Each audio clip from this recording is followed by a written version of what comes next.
Can you believe just 2 weeks ago, our park was covered in snow and our gold pond was frozen? As we approach spring, we can thank Mother Nature for all of this melting. Have you ever wondered where all of the snow goes when it melts? Let's talk about it. The major factors involved in melting snow are air temperature and the intensity of the sun.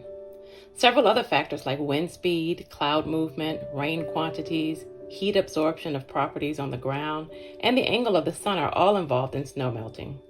This is why we see some snow melt faster on one side of a street or even a small corner of the park. This is also why some snow melts when temperatures are below freezing. But when temperatures are warmer than 32 degrees, the freezing point of water, we see significant levels of snow melting. As spring nears, the air temperature continues to warm and the intensity of the sun increases, so the melting of snow is much faster, and we'll see larger amounts of snow melt in shorter periods of time.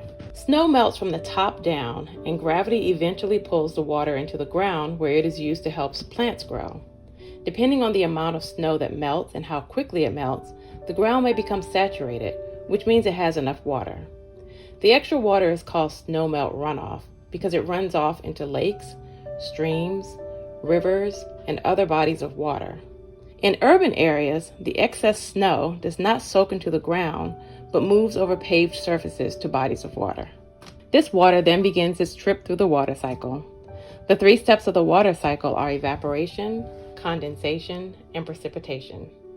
As the sun continues to heat the water on land and in the bodies of water, it changes to a gas called vapor in a process called evaporation. As vapor, the water rises high into the atmosphere where it cools and forms clouds in a process called condensation. As the clouds move and continue to collect water, they also become saturated, so water falls back to the earth as precipitation. This precipitation can be in the form of rain, snow, or ice, depending on the air temperature. Once the water is back on land, the cycle starts all over again. That's why it's called a cycle. So there's a natural process of snow melting, but there's also snow melting and removal from walking paths and sidewalks, driveways, and roadways with snow melt products. Chemicals in these products also move into bodies of water as a part of the runoff. So let's remember our impact and consider using environmentally friendly ice melts when possible. So spring's not here yet, so we might get more snow. So the next time it snows and you wonder where it goes, now you know.